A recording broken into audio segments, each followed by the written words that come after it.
Hi, I'm Claire. I watched through frosted glass as my 7-year-old daughter pressed her mittened hands against the window, her breath creating small clouds in the December air while my parents and my sister's children carved into prime rib and laughed around a table set for everyone except us. My mother looked right through the glass, smiled, and pulled the curtains shut. That's when I heard footsteps behind me, and a voice I hadn't expected said, "I've been documenting this for months. Want to see what they don't know I know?" Have you ever been the one left standing in the cold, literally or figuratively, while everyone else celebrated warmth you were never invited to share? Before we jump back in, tell us where you're tuning in from, and if this story touches you, make sure you're subscribed because tomorrow, I've saved something extra special for you. The windshield wipers beat a rhythm against the December snow as I drove down Prescott Lane, Nina buckled in the back seat humming a carol she'd learned at school. She wore the red velvet dress I'd saved 3 months to buy, the one with white lace trim that made her look like she'd stepped out of a storybook. Her hair was pulled back in careful braids, ribbons woven through each strand. I'd stayed up past midnight finishing them, my fingers cramping as I worked to make everything perfect. She deserved perfect, even if nothing else in our lives fit that description. The Harwood house rose ahead of us, 3 stories of Victorian architecture my great-grandfather had built with his own hands back when this town was nothing but lumber mills and hope. White lights traced every roofline and window frame. A wreath the size of a wagon wheel hung on the front door, pine boughs so fresh you could smell them from the street. In the circular driveway sat my sister Vanessa's black Range Rover, still bearing the dealer plates from last month. Beside it, my father's Mercedes, waxed to a mirror shine despite the salt and slush covering every other vehicle in Maple Ridge. I pulled my 12-year-old Civic to the curb, engine knocking as it idled. Nina pressed her face to the window, eyes wide with the kind of anticipation that breaks you when you know what's coming. She pointed at the golden glow spilling from the dining room windows. "Mommy, look how pretty. Do you think Grandma made her famous apple tarts? I think I can smell cinnamon from here." My throat tightened. "Yes, baby. I'm sure she did." I killed the engine and sat for a moment, hands still gripping the wheel. Through the bay windows I could see movement, shadows of people setting a table that had hosted 5 generations of Christmas dinners. My grandmother used to say the house held memories in its walls, that you could feel the love baked into the floorboards. I wondered if she'd known that love could be revoked, rationed, handed out to some grandchildren and withheld from others based on criteria no one bothered to explain. Nina unbuckled herself and reached for the door handle. "I'm going to show Ethan and Lily my new dress. Do you think they'll like it? Do you think Grandpa will let me sit on his lap like last time?" Last time. That phrase sat heavy in my chest because last time had been 2 years ago, before Vanessa had her second child, before my divorce became final, before my mother stopped returning my calls and started scheduling family gatherings when she knew I'd be working double shifts at the hospital. Last time, I'd been tolerated. Now I was decorative at best, invisible at worst. We walked up the stone path I'd helped my father reset the summer I turned 16, backs aching under the July sun while he taught me about leveling sand and patience. My hands had blistered. He'd bought me work gloves the next day and told me I had the makings of someone who finishes what they start. I'd held on to that compliment for years, pulled it out whenever self-doubt crept in during nursing school, during the divorce, during the lonely nights when Nina asked why her daddy didn't visit anymore. The front door was unlocked. It always was on Christmas Eve, a Harwood tradition my grandfather started, claiming family should never need to knock. I pushed it open and warmth rushed out, carrying the scent of roasted meat and buttered rolls, of wood smoke from the fireplace and expensive perfume my mother ordered from some boutique in Boston. Nina rushed ahead, her patent leather shoes clicking on the hardwood. "Grandma. Grandpa. We're here." The entryway opened into a scene that could have been pulled from a holiday catalog. The Christmas tree stood in its usual corner, 12 feet of Douglas fir my father cut himself every year from a farm an hour north. Glass ornaments caught the light, some of them older than I was, handed down through generations with stories attached to each one. The angel on top wore a dress my great-grandmother had sewn, lace yellowed with age but still beautiful in that fragile way antiques carry. Vanessa appeared first, descending the curved staircase with the kind of graceful certainty that came from never doubting your place in the world. She wore cream cashmere and pearls, her highlighted hair falling in perfect waves. Behind her trailed Ethan and Lily, 9 and 6 respectively, dressed in coordinated outfits that probably cost more than my monthly rent. Ethan held a new tablet, screen glowing with some game. Lily clutched a porcelain doll with real human hair and a dress that matched her own. "Oh," Vanessa said, stopping 3 steps from the bottom. Her tone was the verbal equivalent of finding expired milk in the fridge. "You came. I didn't realize Mother had invited you." Behind her, Ethan looked up briefly, then returned to his screen. Lily whispered something to her doll and turned away. Nina's smile faltered. She looked up at me, confusion clouding her features. I forced brightness into my voice that I didn't feel. "Of course we came. It's Christmas Eve. Family dinner, remember?" I squeezed Nina's shoulder, trying to channel confidence through my fingertips. Vanessa descended the final steps, heels clicking with finality. She glanced at Nina's dress, lips pursing slightly. "That's a lovely dress. Very festive." Her tone suggested the opposite, as if festive was something to be pitted rather than celebrated. She turned toward the dining room without another word, her children following like well-trained shadows. We moved deeper into the house. The dining room table stretched beneath a crystal chandelier my parents had installed after my father's construction company landed its first major contract. Silver gleamed at each place setting. China painted with winter scenes sat in stacks, ready to be filled. At the head of the table, my father Gerald stood carving a standing rib roast, his movements precise and practiced. My mother Diane arranged side dishes, adjusting serving spoons with the exactness of someone who believed presentation mattered more than substance. 8 places were set. I counted them twice, hoping I'd missed something. 8 chairs pulled out at measured intervals. 8 folded napkins, 8 crystal water glasses, 8 of everything. Nina and I made 9 and 10. "Mother," I said, my voice carrying across the room. "We're here. Merry Christmas." Diane looked up, and for a half-second something flickered across her face. Not quite guilt, more like inconvenience, the expression you make when a salesperson catches you at a bad time. "Claire." She set down a serving dish and smoothed her apron, buying time. "I didn't realize you were planning to stop by." "Stop by?" As if Christmas Eve dinner was a casual drop-in rather than the tradition we'd observed every year of my life until recently. As if I hadn't received a text from my father 3 days ago saying simply, "Dinner at 6 on the 24th, the way he always did." I pulled out my phone and showed her the message. "Dad texted me. He said 6 o'clock. My father glanced up from the roast, eyes meeting mine for a brief moment before sliding away. "Did I? Must have sent that to the wrong person. Old message thread, you know how these phones are." He returned to carving, dismissing me with the turn of his shoulder. Vanessa laughed from where she'd settled into what used to be my seat, the one with the view of the garden through the French doors. Classic Dad. Technology is not his strong suit. She sipped from a wine glass I hadn't seen her pour, red liquid catching the light. Maybe it was meant for the Johnsons. "They're coming next week, aren't they, Mother?" Diane nodded, seizing the explanation like a lifeline. "Yes, the Johnsons. And the Carmichaels after New Year's.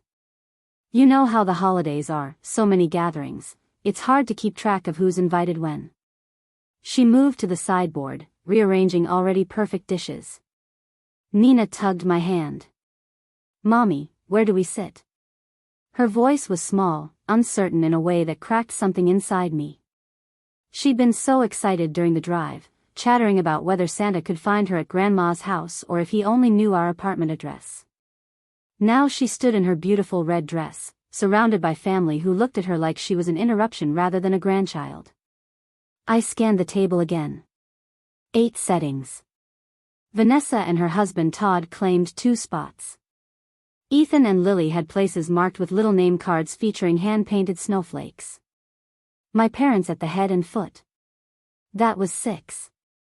2 settings remained, and I realized with sinking certainty they were meant for guests who actually mattered, people my parents wanted to impress or maintain appearances with. "Well," Diane said, her voice taking on that bright, false cheerfulness people use when delivering bad news they want to pretend isn't bad. "We weren't expecting extra guests tonight, and as you can see, we're already quite full. Perhaps you could come by tomorrow? We'll have leftovers." "You're always welcome to leftovers." Leftovers. The word hung in the air like smoke. I thought of every Christmas past, how I'd helped set this very table, how my grandmother had always made sure there was room for everyone, even when we had to pull in folding chairs from the basement. How family meant making space, not counting place settings and deciding some people deserved dishes while others deserved scraps. Nina's hand tightened in mine. "It's okay, Mommy. We can eat at home." Her voice wobbled, trying to be brave, trying to save me from a confrontation she was too young to understand but old enough to feel in her bones. Before I could respond, before I could decide whether to fight or retreat, my father spoke without looking up from his carving. "Preparing and narrating this story took us a lot of time, so if you are enjoying it, subscribe to our channel, it means a lot to us. Now back to the story. Claire, you're making a scene. This is a family dinner, and we've planned for a specific number. Perhaps if you'd called ahead instead of just showing up, we could have accommodated you." "I called 3 times this week," I said, hearing my voice rise despite my efforts to stay calm. "You didn't answer. Mother didn't answer. I left messages. I texted. The only response I got was your message saying dinner at 6 on the 24th. Gerald set down the carving knife with deliberate care. "Those calls must not have come through. You know how cell service is up here in the hills. Spotty at best." He finally met my eyes, and what I saw there was worse than anger. It was indifference, the kind of cold dismissal that tells you someone has already decided you don't matter enough to fight with. Vanessa sighed dramatically. "This is exactly why I said we should keep these dinners intimate. Too many people, too much drama." She addressed our mother as if I wasn't standing right there. "Remember what happened at Thanksgiving? All that tension because someone felt entitled to show up without confirming? I hadn't been invited to Thanksgiving.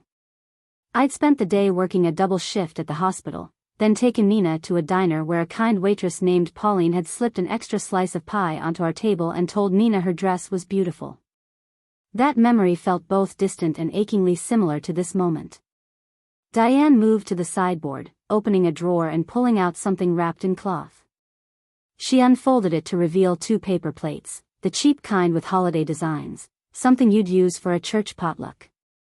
"Tell you what," she said, her voice honey-sweet and poisonous. "Why don't I fix you and Nina a plate to take home? That way you won't leave empty-handed, and we can keep to our schedule here." Paper plates. While her other grandchildren ate from china that cost more per setting than I made in a day. While Vanessa's children sat at a table set with crystal and silver, Nina was being offered scraps on disposable dishes like a beggar at the back door. Something in me vibrated, a frequency I'd kept tamped down for years. Every slight, every cancellation, every time I'd been moved to the margins of my own family assembled itself into a weight I couldn't carry anymore. But I looked at Nina, at her face trying so hard not to cry, at the way she pressed closer to my leg seeking protection from rejection she didn't know how to name, and I swallowed the words burning in my throat.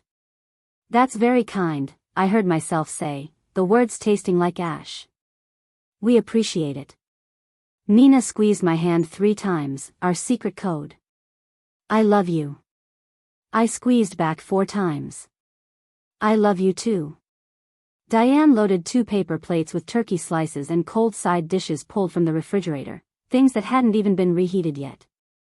She covered them with plastic wrap and handed them to me with a smile that never reached her eyes. "There. Now everyone's happy." She turned back to the table where Vanessa was pouring wine for Todd, where my father was settling into his chair, where Ethan and Lily were fighting over who got the wishbone. Nina and I walked to the front door, our footsteps echoing in the suddenly cavernous entryway. Behind us, laughter erupted from the dining room, genuine and warm, the sound of a family enjoying itself. Just not a family that included us. I helped Nina with her coat, buttoning it with shaking fingers while she stayed silent, processing something no child should have to process. We stepped onto the porch and the door closed behind us with a soft click. Not a slam, nothing dramatic. Just the quiet, final sound of a door shutting on people no longer welcome inside. The temperature had dropped while we'd been in there, maybe 10 minutes total, though it felt like hours. Snow fell in thick flakes now, accumulating on the walkway no one had bothered to shovel for our arrival. Nina's teeth started to chatter almost immediately. The red velvet dress I'd spent months saving for was beautiful but thin, meant for indoor photos and warm embraces, not standing in a Vermont winter while your family ate behind closed curtains. I wrapped my coat around her, but it wasn't enough. My breath came out in visible puffs, and I realized we'd left so quickly I hadn't even grabbed my gloves from the car. Through the bay window, I could see them settling in. My father raising a glass and a toast. Vanessa throwing her head back in laughter at something Todd said. My mother bringing out what looked like her famous apple tarts, the ones Nina had been excited to taste. Ethan and Lily bounced in their seats, eager for dessert.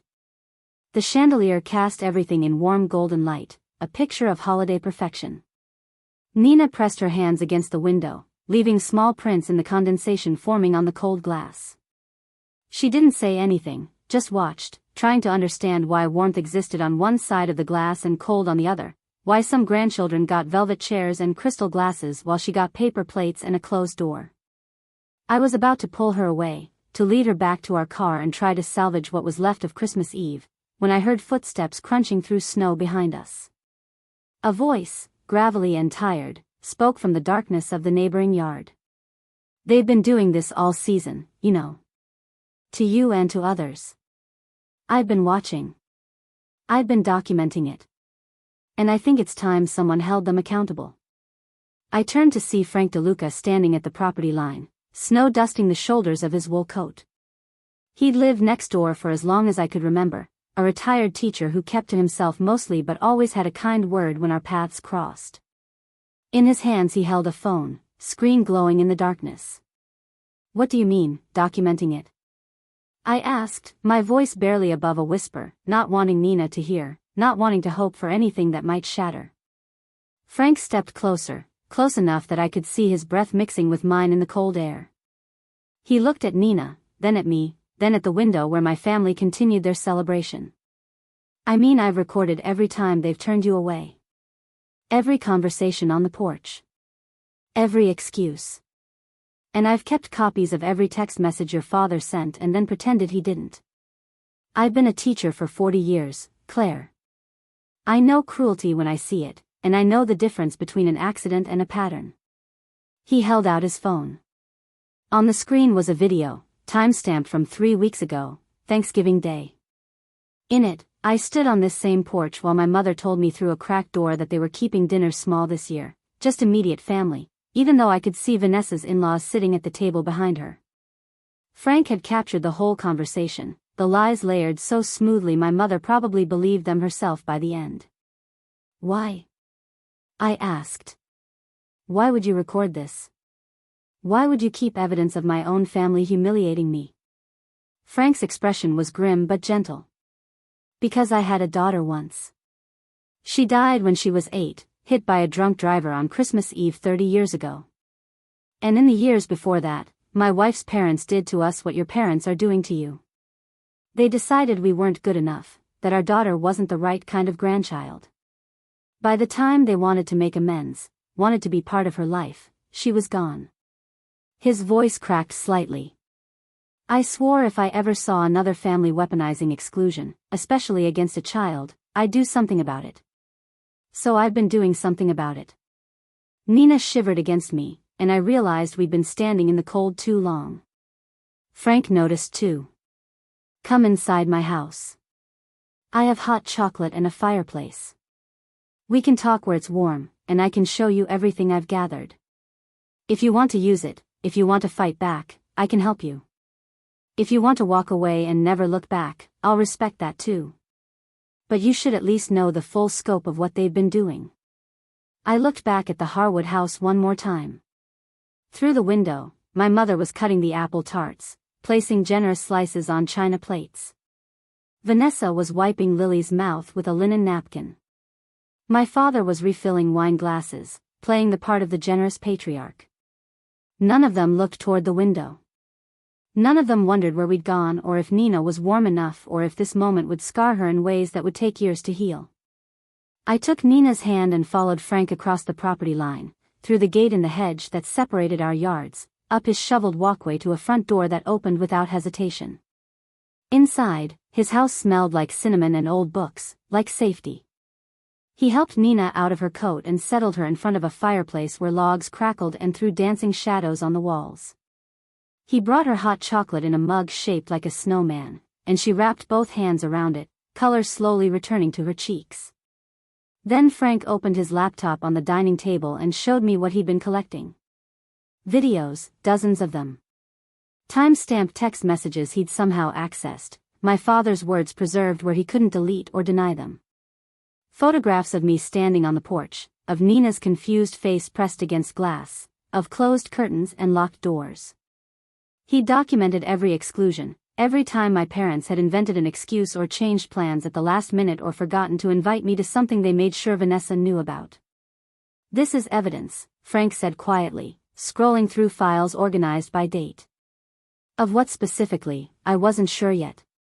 But it felt important to know I wasn't imagining the patterns, that someone else saw what I saw, that witness existed outside my own wounded memory. There's more, Frank continued. He pulled up a folder labeled financial. Inside were bank statements, property records, documents I didn't understand at first. Your parents set up trust funds for Vanessa's children, he said. Substantial ones. College funds, investment accounts, life insurance policies listing Ethan and Lily as beneficiaries. He scrolled to another document. Nothing exists for Nina. Not a single account, policy, or trust. They've legally excluded her from any inheritance structure. My hands went numb.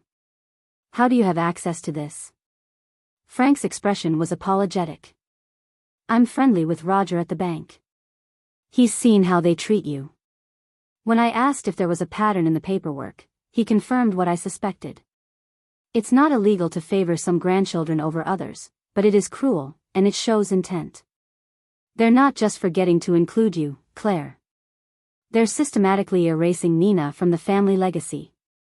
I stared at the screen, at numbers that represented a future my daughter would never access, at legal language that formalized her unworthiness in the eyes of her own grandparents. Vanessa's children would inherit the house I'd grown up in, the land my great-grandfather had cleared, the business my father had built. Nina would inherit nothing but the memory of standing in the cold.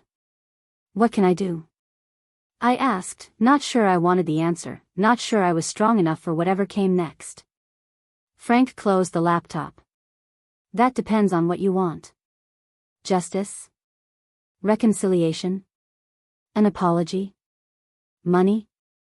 He leaned back in his chair. I can't tell you what to pursue, but I can tell you this. Documentation is power. Truth is power. And right now, you have both. They think you'll stay quiet because you always have.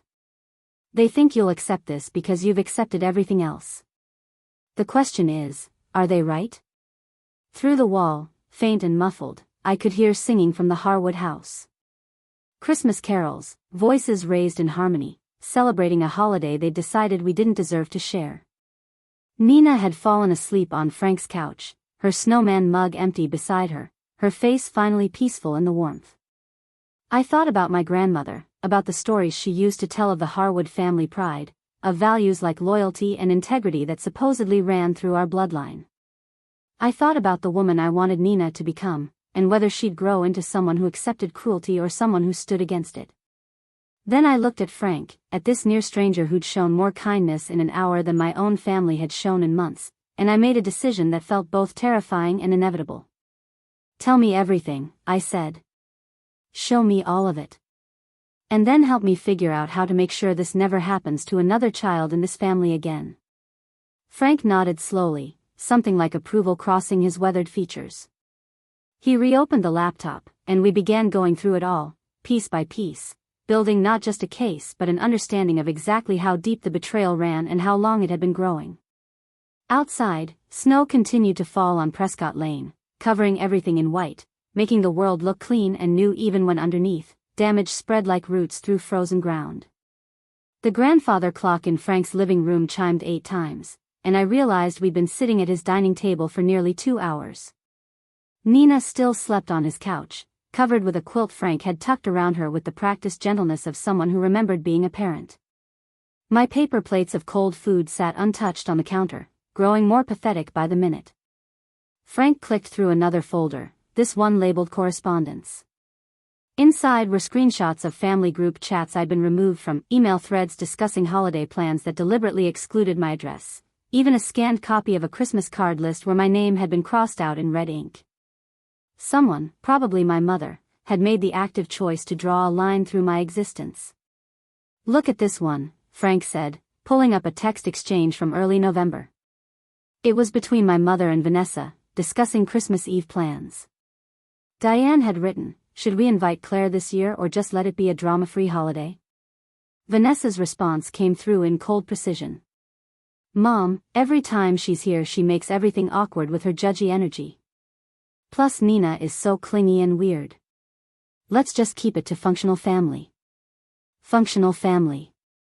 As if we were broken parts they'd decided not to repair. As if my daughter's need for affection was a character flaw rather than what 7-year-olds were supposed to feel around grandparents who loved them. I felt Frank watching me, gauging my reaction. "You okay?" he asked quietly. "No," I admitted. "But I need to see the rest." He showed me more. A video from last summer where I'd dropped Nina off for what I thought was a planned playdate with her cousins. Through Frank's window camera, you could see my mother ushering Ethan and Lily into the backyard pool while leaving Nina sitting on the porch steps, watching. When I'd picked her up 3 hours later, she'd said she had fun even though her bathing suit was completely dry. I'd believed her then, not wanting to see what was now undeniable. Another video from October, Halloween night. I'd brought Nina by in her carefully crafted fairy costume, wings I'd spent weeks building from wire and tulle. My father had answered the door, dropped a single fun-size candy bar in her bucket, and said they were out of candy, all while Vanessa's kids ran past in the background with pillowcases stuffed full. Nina had looked up at me with huge eyes and said maybe they just forgot to buy enough this year, always making excuses for adults who deserved none. The pattern was suffocating. Every holiday, every milestone, every opportunity for connection had been systematically denied. When Nina lost her first tooth, I'd called to tell my mother, thinking maybe this would be the bridge back to normalcy. The call went to voicemail. 2 days later, I saw on social media that they'd thrown Lily a tooth fairy party with a custom cake. Nina hadn't even gotten a card. Frank pulled up financial records again, these ones more detailed. "Your father restructured his will 8 months ago," he said. "The house goes to Vanessa. The business goes to Vanessa. There's a clause stating that grandchildren may inherit portions upon reaching 21, but only grandchildren acknowledged in the family registry qualify." He highlighted a section. Nina was never added to the registry. Ethan and Lily were added at birth. Why would he keep a registry? I asked. That's not normal. Frank's expression darkened. It's a tool. A way to legally formalize who counts and who doesn't. He can claim it's about organization, about making sure the estate is handled properly, but really it's about control. He's created a system where he can exclude people with documentation to back it up, so no one can say it was an oversight. My phone buzzed in my pocket. I pulled it out and saw a text from Vanessa, the first communication I'd had from her in weeks. "Did you seriously just leave without saying goodbye? That's so rude. Mom and Dad are upset that you made a scene on Christmas." I stared at the message, at the audacity of being called rude by people who'd shut the door on a child in the snow. Before I could formulate a response, another text came through from my mother. "Vanessa told me you left in a huff. I don't appreciate the drama, Claire. We tried to accommodate you, but you always need to be the center of attention. Maybe it's best if we take some space from each other for a while." Space. As if we hadn't already been living in a void of their creation. As if I'd been demanding anything more than the bare minimum of human decency. My fingers shook as I held the phone, rage and grief colliding in my chest like weather systems creating a storm. Frank reached across the table and gently took the phone from my hands. "Don't respond yet," he said. "Not while you're angry. Anything you say now will be used against you later, twisted into proof that you're the problem." He set the phone face down on the table. "Let them think they've won. Let them get comfortable in their certainty that you'll back down the way you always have." "What's the alternative?" I asked. "Sue my own parents? Drag them to court and air all of this publicly? I have a good relationship with Nina's father even after the divorce, and I don't want her caught in the middle of some legal nightmare." Frank leaned back, considering. "There are options that don't involve litigation, at least not initially. Documentation is powerful because it forces people to confront their own behavior reflected back at them. Sometimes that's enough. Sometimes just knowing that their actions have been witnessed and recorded changes everything." He pulled up one more file, this one a compiled report he'd apparently been working on for weeks. It laid out everything chronologically, a timeline of exclusion that read like an indictment. Each incident was dated, described, and supported with photo or video evidence. He'd even included quotes from neighbors who'd noticed the treatment, people who'd asked him if everything was okay with the Harwood family because something seemed off about how they treated one daughter versus the other. "This," Frank said, tapping the screen, "is what you present to them first. Not in court, not through lawyers, just you sitting across from them showing them exactly what they've done with evidence they can't dismiss or explain away. You give them a chance to make it right, to acknowledge the harm and change course. If they refuse, then you escalate. And if they just cut me off completely? If they double down and decide I'm dead to them?" Frank's expression was sad but certain. "Then you'll know for sure that this was never about your behavior or your worthiness. You'll know it was always about their need for control and their inability to extend love equally. And Nina will grow up knowing you fought for her dignity, that you didn't accept cruelty just because it came wrapped in family obligations." I looked over at my daughter, still sleeping peacefully in the warmth Frank had offered without hesitation. Her cheeks were flushed, her breathing steady, the red velvet dress that had been meant for a celebration now crumpled from her fitful rest. She deserved better than paper plates and closed doors. She deserved grandparents who lit up when she entered a room, who bragged about her drawings and remembered her favorite foods, who made space at tables and in hearts without being begged. "Okay," I said, the word feeling like a commitment and a surrender all at once. "Show me how to do this. Show me how to fight without destroying what little chance exists for repair." Frank smiled, and it was the first time all night I'd seen anything like hope in another person's face. "We'll start tomorrow," he said. "Tonight, you and Nina stay here where it's warm. I have a guest room, and in the morning we'll figure out the next steps together. You're not alone in this anymore, Claire." I nodded, not trusting my voice to say anything else. Outside, the snow had stopped and the sky had cleared, stars emerging against the black canvas of Christmas Eve. Across the property line, the lights in the Harwood house began switching off one by one as my family went to bed, satisfied with their holiday, unburdened by thoughts of the people they'd left standing in the cold. But something had shifted. I'd spent years absorbing their rejection, internalizing it as evidence of my own inadequacy. Now, with Frank's documentation spread before me like a map of territory I'd been forbidden to name, I could see the shape of what had been done. Not to me, that part mattered less now. But to Nina, to an innocent child who'd done nothing except exist as proof that I'd chosen a life they didn't approve of, who'd dared to need love from people determined not to give it. Frank stood and moved to the kitchen, returning with 2 mugs of tea. We sat in comfortable silence for a while, the weight of the evening settling like snow on both of us. Eventually he spoke again, his voice soft so as not to wake Nina. "My daughter's name was Kelly," he said. "She loved Christmas more than anything, used to count down the days starting in July." His eyes grew distant with memory. "The last Christmas we had with her, my in-laws had told us not to come to their house because we'd gotten divorced and they blamed me. Said I'd ruined their daughter's life by not being a better provider. Kelly asked me why Grandma didn't want us anymore, and I told her sometimes people's hearts grow small. I thought I was protecting her, but really I was teaching her that rejection was normal, that she should accept it. He set his mug down with careful precision. 3 months later she was gone, and my in-laws showed up at the funeral crying about how they'd wanted more time with her, how they'd been meaning to reach out. But meaning to and doing are different things, and Kelly never knew she was loved by them because they never showed her. I live with that, with knowing I should have fought harder for her to feel valued. His eyes met mine. Don't let Nina grow up wondering why she wasn't enough. Fight now, while there's still time. Even if you lose, even if they never change, she'll know you tried. That matters more than you realize. I reached across the table and squeezed his hand, this man who'd turned his grief into action, who decided that witnessing harm meant intervening against it. Thank you, I said.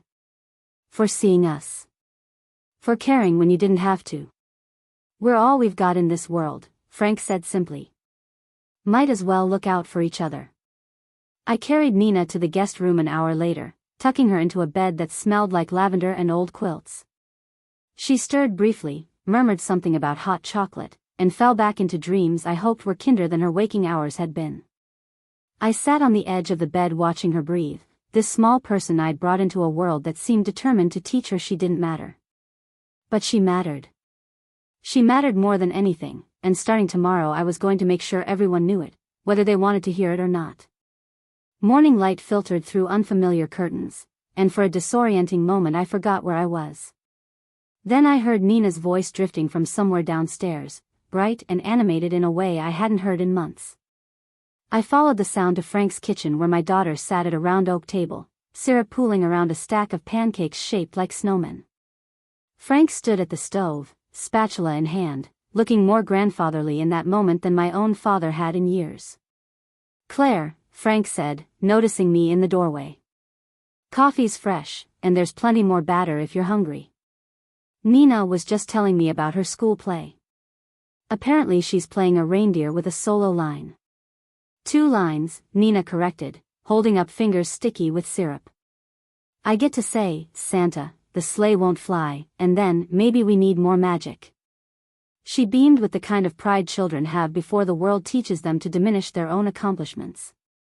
I poured coffee into a mug that said world's best teacher and sat across from my daughter, watching her eat breakfast in a stranger's home on Christmas morning because her own family had made it clear there was no room for her at their table. The absurdity of it should have broken me, but instead I felt something crystallizing, a clarity that came from finally seeing the situation without the fog of denial I'd been living in. Frank slid a plate in front of me, pancakes arranged with blueberries forming a smiley face. Eat, he said gently. You'll need your strength for what comes next. After Nina finished and wandered into the living room to examine Frank's collection of snow globes, he pulled out his laptop again and opened a fresh document. We need to decide on approach, he said. Confrontation or documentation first, legal action or family mediation, public exposure or private reckoning. Each path has consequences. I sipped my coffee, letting the warmth spread through me. What would you do? I asked. If Kelly were still here and this was happening to her? Frank's jaw tightened. I'd burn the world down to protect her, but that's emotion talking. Strategy says you document everything, you present it in a controlled environment, you give them one chance to acknowledge and correct, and if they refuse, you take steps that make ignoring you impossible. He pulled up a calendar. Today is Christmas. Everything is closed, emotions are high, confrontation would be dismissed as holiday dramatics. But tomorrow, when the world opens back up, when normalcy returns, that's when you strike. What kind of strike are we talking about? I asked, not sure I wanted the answer but needing it anyway. Frank leaned back, considering his words carefully. There's a family lawyer in Burlington, Andrea Walsh, who specializes in grandparents' rights cases but from the reverse angle. She helps parents establish boundaries when grandparents are toxic or harmful. I've already reached out to her, explained the situation in broad strokes. She's willing to meet day after tomorrow if you want to explore a legal remedy. Legal remedy for what exactly? They haven't broken any laws by being cruel. Actually, Frank said, his voice taking on the tone of someone who'd done extensive research, Vermont has statutes about grandparent visitation rights, but those statutes also acknowledge that parents have fundamental rights to determine what's in their child's best interest. If you can demonstrate a pattern of emotional harm, you can legally bar them from contact with Nina. More importantly, you can use that threat as leverage to force a conversation they can't walk away from. The idea of barring my parents from seeing Nina felt both extreme and oddly satisfying, like lancing a wound that had been festering for months. But is that what I wanted? To cut them off completely, to mirror their rejection with my own? Or did I want something else, some acknowledgement that what they'd done was wrong, some apology that might rebuild trust even if the foundation was permanently cracked? I don't know what I want, I admitted. Part of me wants to hurt them the way they've hurt us. Part of me just wants them to see Nina the way they see Ethan and Lily, to love her without conditions or comparisons. And part of me thinks maybe we're better off without them, that trying to force connection with people who don't want us is more damaging than walking away. Frank nodded slowly. Those are all valid responses. The question is which one serves Nina best in the long run. He pulled up another document, this one a draft letter he'd apparently written during the night while I slept. It was addressed to my parents and laid out everything in clinical detail. Each incident of exclusion, each cancelled plan, each holiday where Nina had been treated as an afterthought or an inconvenience. The letter didn't plead or beg. It simply stated facts and asked for explanation. This is your opening move, Frank said. You send this registered mail so they can't claim they never received it. You give them 72 hours to respond. If they ignore it or respond with more gaslighting, then you escalate to the legal route. If they actually engage with the content, if they show even a glimmer of accountability, then maybe there's a path toward repair. I read through the letter, my throat tightening at seeing our pain translated into formal language. It was all there, every rejection catalogued and timestamped, impossible to dismiss as misunderstanding or coincidence. At the bottom, Frank had included a single question that cut through all the details to the heart of the matter. Why does Nina deserve less love than her cousins? Can I make some changes? I asked. There are things here that need my voice, not yours. Of course, Frank said, sliding the laptop toward me. This is your story to tell. I'm just the person who made sure it didn't disappear into their convenient amnesia. I spent the next hour rewriting sections, adding context they couldn't deny, including quotes from Nina that broke my heart to type. Like the time she'd asked me if she was a bad kid because Grandma always seemed tired when we visited but full of energy for Ethan and Lily. Or when she'd wondered aloud if maybe she smelled funny because Grandpa never wanted to hug her but picked up her cousins and spun them around. These were the wounds I tried to bandage with explanations and excuses, teaching my daughter to accommodate cruelty instead of naming it. When I finished, Frank read through my additions and nodded approval. This is strong, he said. It's honest without being vindictive, specific without being petty. If they have any conscience at all, this will land. And if they don't have a conscience? I asked. Then you'll know for certain, and you can stop wasting energy on people who were never going to choose you. He closed the laptop. Let's print this at the library tomorrow when it opens. We'll send it certified mail and wait. In the meantime, you need to prepare Nina for whatever comes next. That was the part I'd been avoiding thinking about. How do you explain to a 7-year-old that her grandparents might never treat her fairly, that some wounds don't heal just because you want them to, that sometimes walking away is stronger than staying? Nina appeared in the doorway just then, holding one of Frank's snow globes, the one with a tiny church and carolers frozen mid-song. Mr. Frank, she said, can we go to church today? It's Christmas and I want to say thank you to Jesus for the pancakes and the warm house. Frank glanced at me for approval, and I nodded. He grabbed his coat and keys. St. Michael's has a 10 o'clock service. We can make it if we leave now. He helped Nina into her coat, the red velvet dress from yesterday now wrinkled but still beautiful in the way children manage to be beautiful even when everything around them is falling apart. We drove through Maple Ridge in Frank's old Buick, past houses decorated with lights and lawns scattered with new toys already abandoned in the snow. Past the Harwood house where my father's Mercedes sat in the driveway, no doubt everyone inside still sleeping off their perfect family Christmas.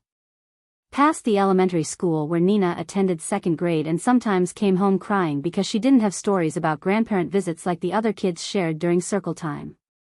St. Michael's was a small stone church that had stood at the corner of Maine and Oak since before Vermont was a state. Inside, it smelled like candle wax and old hymnals, and the pews were filled with families in their holiday best.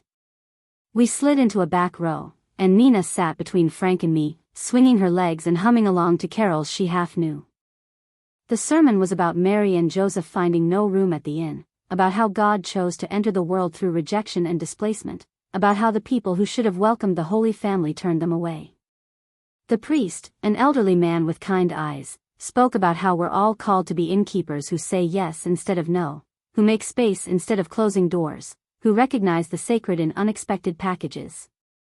Nina leaned against my shoulder and whispered, "Is that story about us, Mommy? About how Grandma didn't have room?" I felt Frank's hand on my other shoulder, a steadying presence, and I whispered back, "Sometimes grown-ups forget how to make room in their hearts, baby. But that doesn't mean you're not worth making room for. That's their mistake, not yours."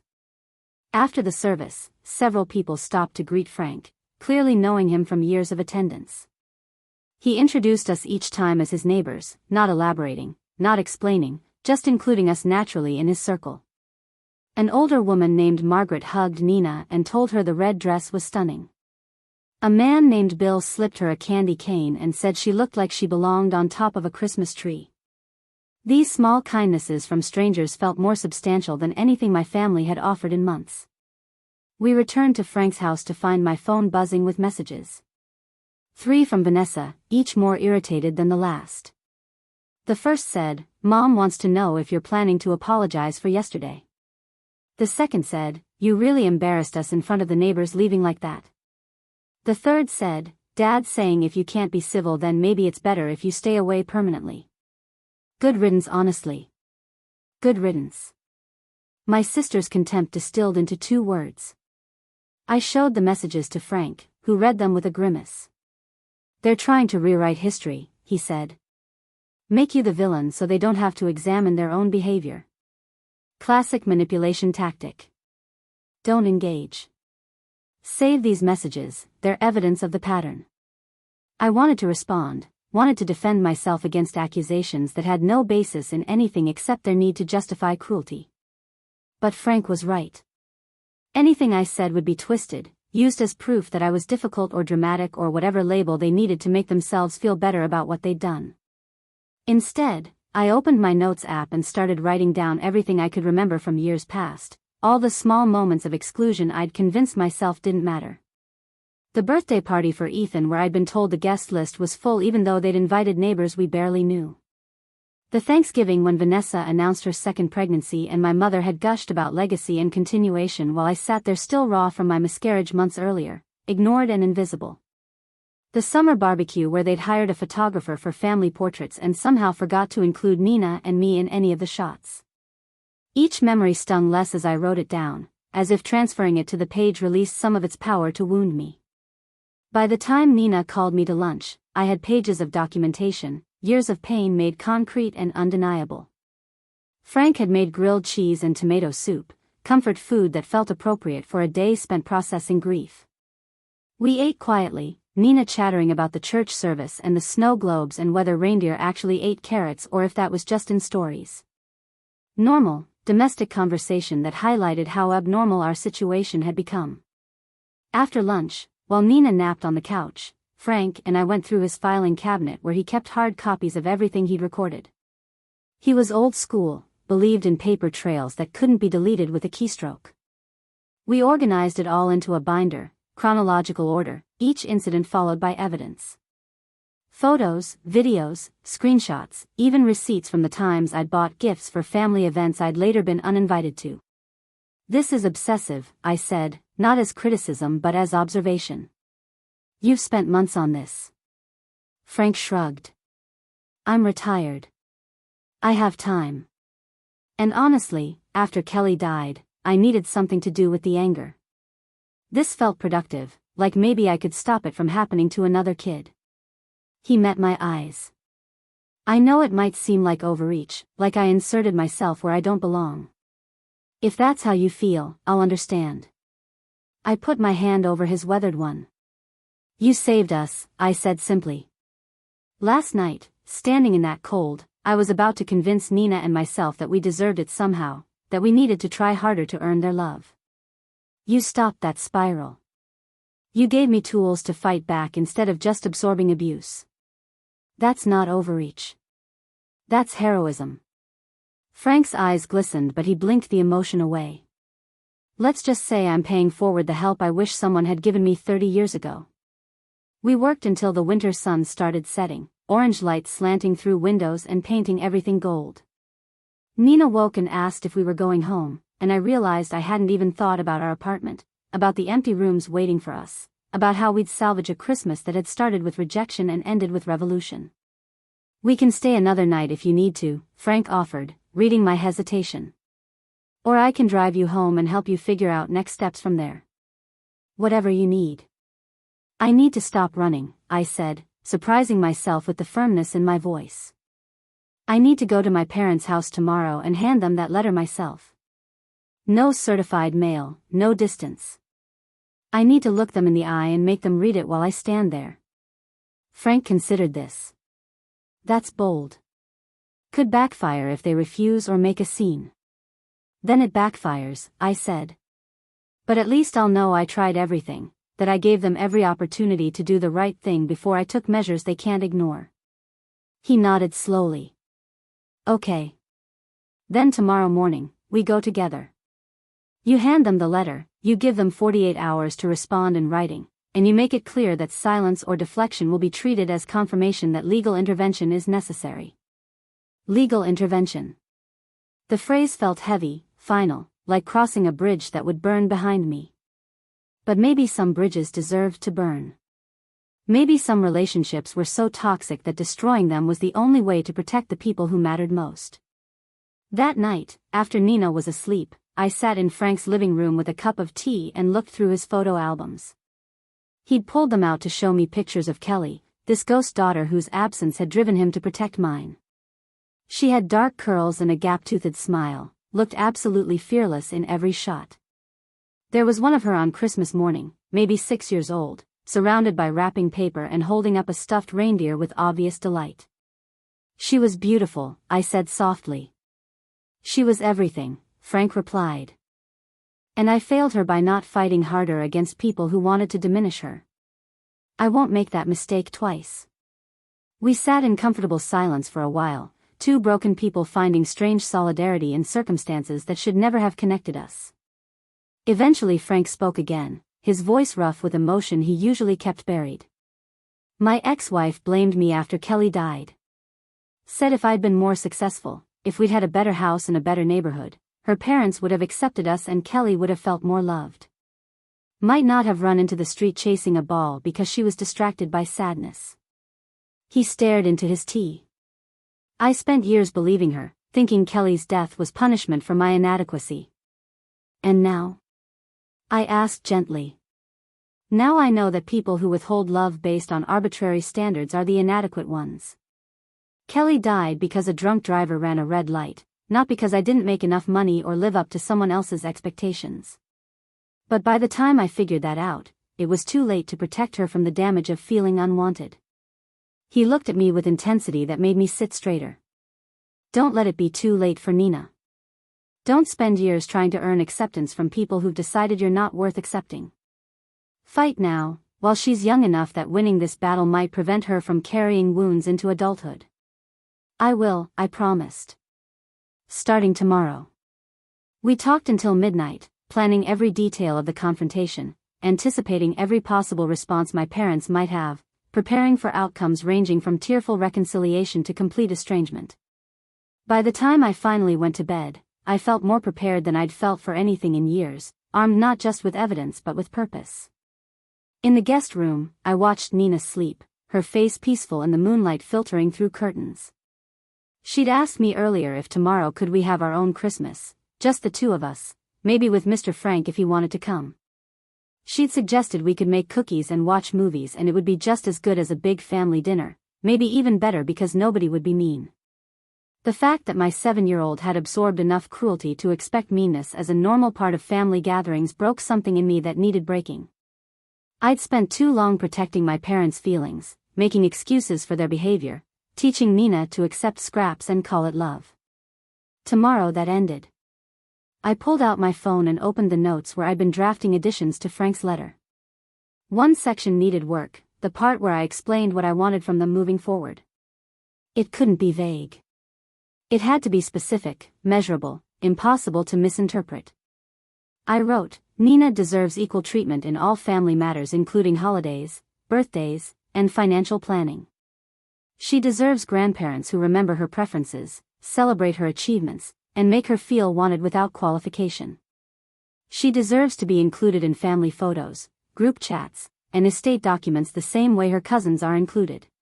If you cannot provide these basic expressions of love, then I need you to be honest about that so I can stop subjecting her to rejection disguised as family obligation.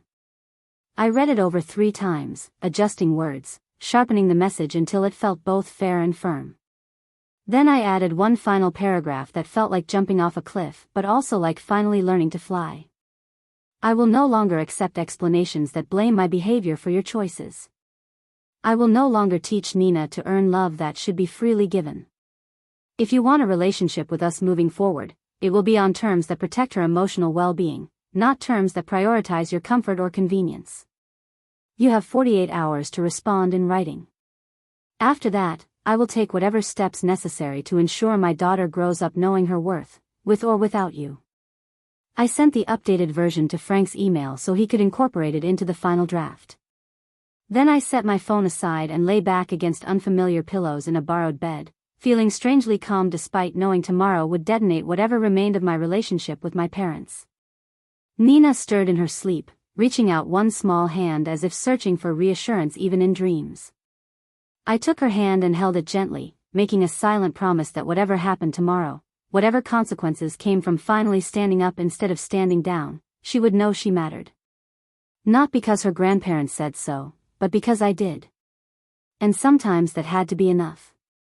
Outside, Maple Ridge slept under its blanket of Christmas snow, unaware that in one quiet house on the edge of town, a woman was preparing to wage war against people who should have been allies, who should have been safe, who should have known better than to make a child feel like an inconvenience instead of a gift. Tomorrow they would learn that kindness has limits, that patience expires, that the quiet ones who absorb abuse for years sometimes wake up and choose themselves instead. Tomorrow they would be handed a mirror showing exactly who they become, and they would have to decide whether to change or to own their cruelty outright. Either way, I'd be free. Either way, Nina would be protected. And either way, I'd finally learn whether the family I'd been born into was capable of becoming the family I needed them to be, or if Frank's accidental family of circumstance and choice was the real legacy I'd be passing down. I closed my eyes and waited for sleep, ready for morning, ready for truth, ready for whatever came next. The morning air bit at my face as Frank, Nina, and I walked across the frozen lawn toward the Harwood house. 26 hours had passed since we'd stood in this same spot, Nina shivering while warmth existed just beyond glass and curtains. Now we returned, but everything felt different. I carried the letter in a manila envelope, 8 pages of documented truth that couldn't be dismissed or explained away. Frank walked beside me, not as a shield but as a witness, someone who'd made sure my pain had been recorded and validated. Nina held my hand, trusting me in a way that made my chest ache with determination. The Christmas decorations looked garish in daylight, excessive and performative. Icicle lights dripped from gutters in perfect formation. The wreath on the door was so symmetrical it might have been measured with a protractor. Everything about the exterior screamed look at us, look at our perfection, while inside they'd created a hierarchy of love that damaged children and called it preference. I rang the doorbell instead of using my key. That felt important, establishing that I was no longer someone who let herself in, no longer someone who accepted whatever terms they set. After a long moment, my mother opened the door wearing a silk robe and an expression of annoyed surprise. "Claire.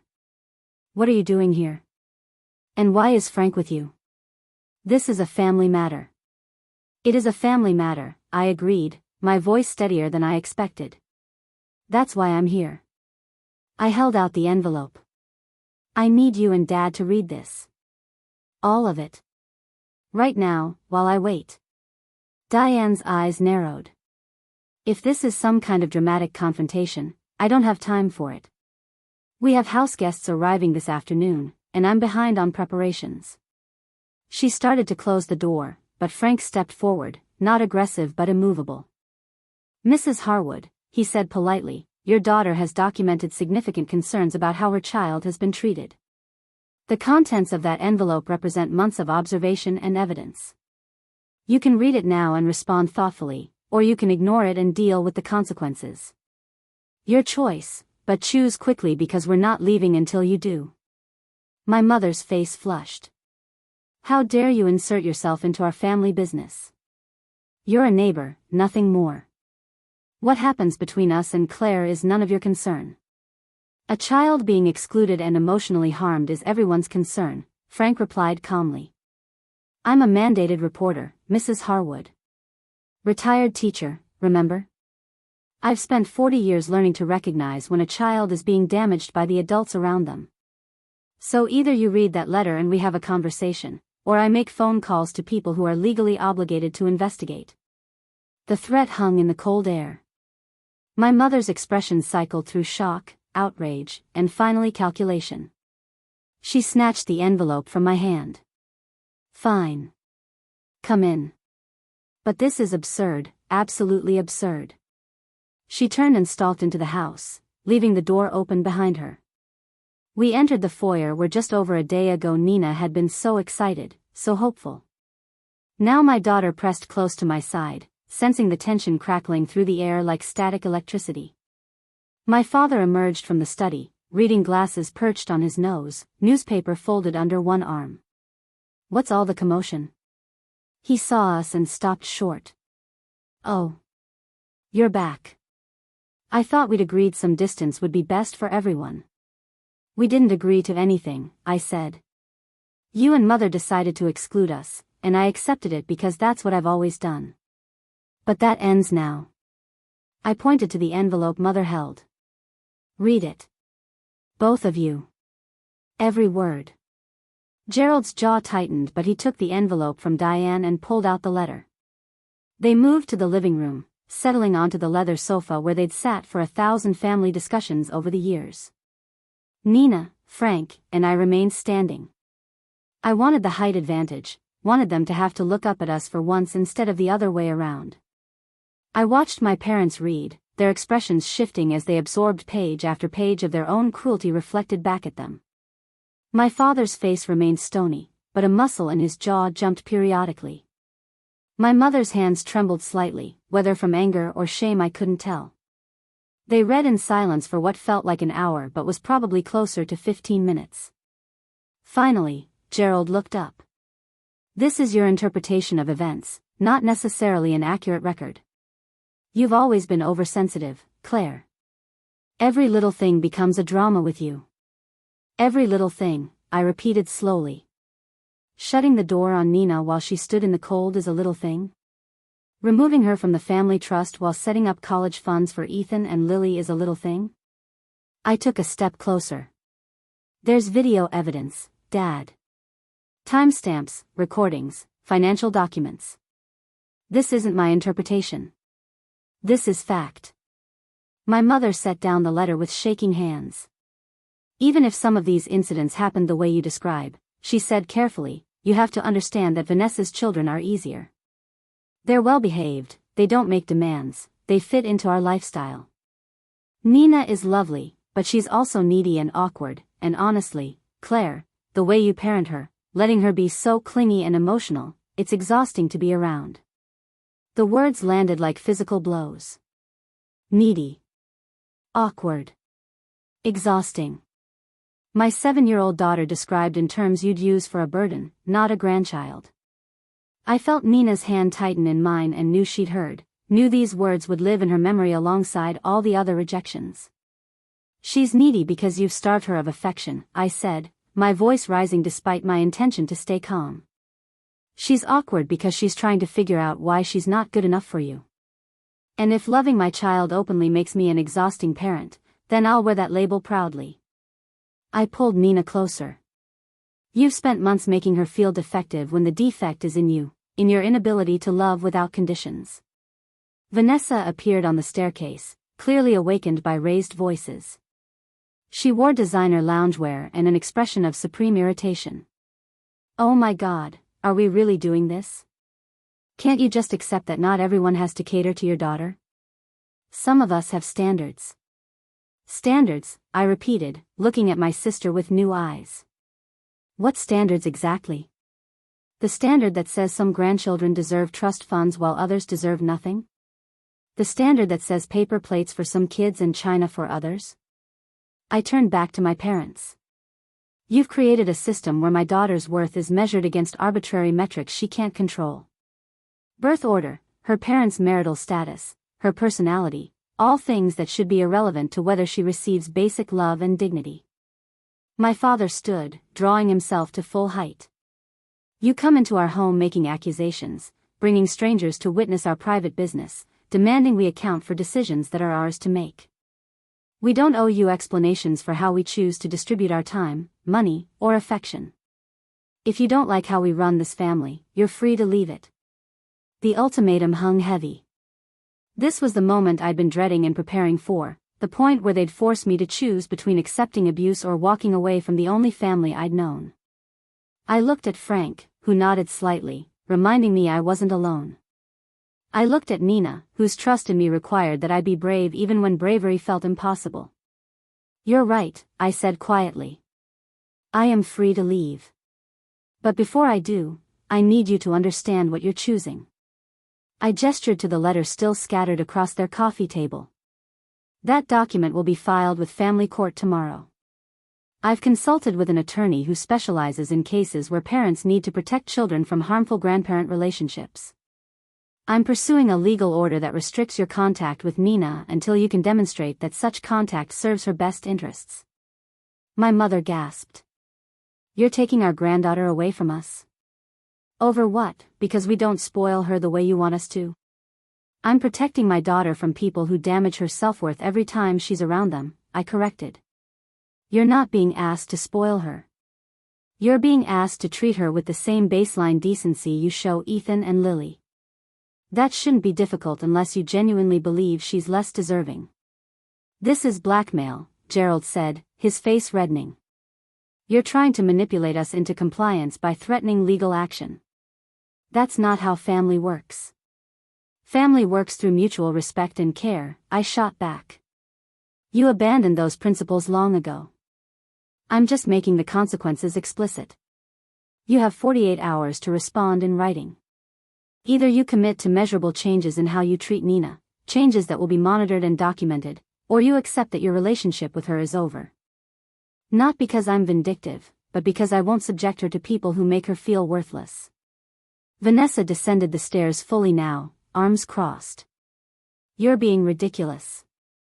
Children don't need to be coddled. They need to learn that the world isn't fair, that some people get more than others. You're setting Nina up for failure by teaching her she deserves equal treatment. I turned to my sister, this person I'd grown up with, shared a bathroom with, told secrets to in the dark before everything went wrong between us. When did you become so cruel? I asked, genuinely curious. When did you decide that hierarchy and favoritism were values worth passing to your own children? Do Ethan and Lily know you think love should be rationed based on worthiness? Don't bring my children into this, Vanessa snapped. They're fine. They're thriving. Unlike Nina, who's clearly struggling because you coddle her instead of teaching her resilience. Resilience isn't learned through rejection, Frank interjected, his voice carrying authority earned through decades of teaching. It's learned through secure attachment and knowing you have people who support you unconditionally. What you're describing isn't resilience training, it's trauma. And trauma doesn't make children stronger, it makes them smaller. My mother stood abruptly. I don't have to listen to this. We've done nothing wrong. We've been generous with our time and resources, and if that generosity is distributed unequally, that's our prerogative. She pointed at the door. Get out. All of you. And take your accusations and your threats with you. We'll leave, I said, bending to scoop Nina into my arms even though she was really too big for carrying. But understand that walking out this door means walking out permanently unless you make different choices. The letter outlines specific actions required for reconciliation. Meet those requirements and document your compliance, or accept that you've chosen estrangement over empathy. I carried Nina toward the door, Frank following close behind. As I reached the threshold, I turned back one last time. My grandmother would be ashamed of what this family has become, I said to my parents. She taught me that the Harwood name meant something, that we took care of our own, that blood was sacred.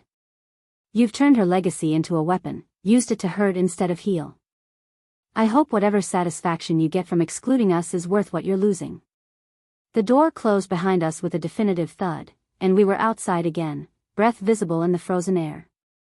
Nina buried her face in my neck, her small body shaking with sobs she'd been holding back during the confrontation. Frank placed a hand on my shoulder, grounding me when I felt like I might float away from the surreal horror of what had just happened. We walked back to Frank's house in silence, Nina crying openly now, releasing grief she'd been storing for months. Once inside, I settled on the couch with her in my lap, rocking her the way I had when she was a toddler, whispering that she was loved, she was enough, she was perfect exactly as she was. Frank made hot chocolate and brought it with a box of tissues, then retreated to give us space. After Nina cried herself into exhausted sleep against my chest, Frank returned and sat across from me. That was brutal, he said quietly. How are you holding up? I don't know, I admitted. Part of me feels powerful for finally saying everything that needed to be said. Part of me feels like I just set fire to the last bridge connecting me to my family. And part of me is terrified that I've done the right thing for Nina but the wrong thing for myself, that I'm going to regret this when the anger fades and I'm just lonely. Frank nodded slowly.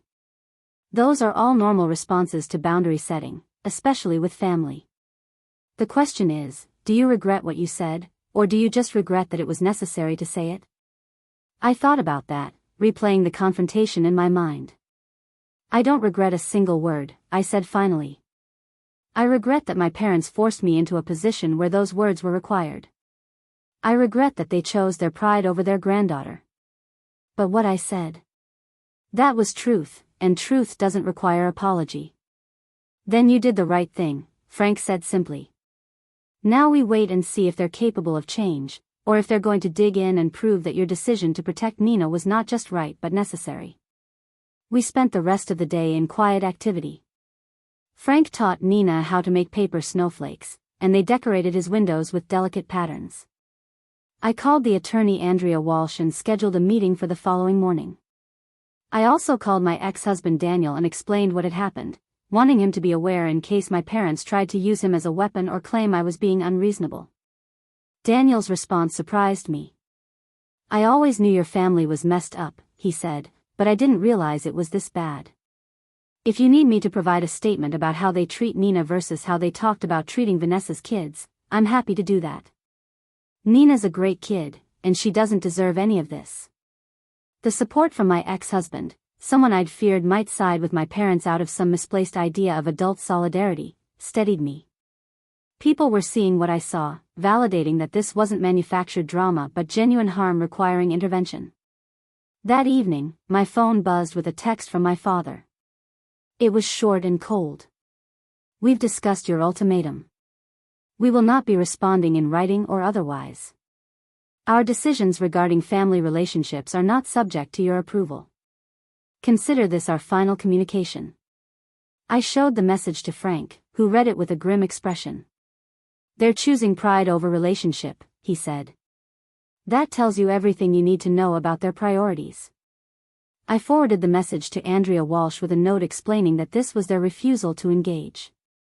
She responded within an hour saying she'd begin drafting the petition for a protective order first thing in the morning, that my parents' written refusal to address legitimate concerns about Nina's emotional well-being would strengthen the case considerably.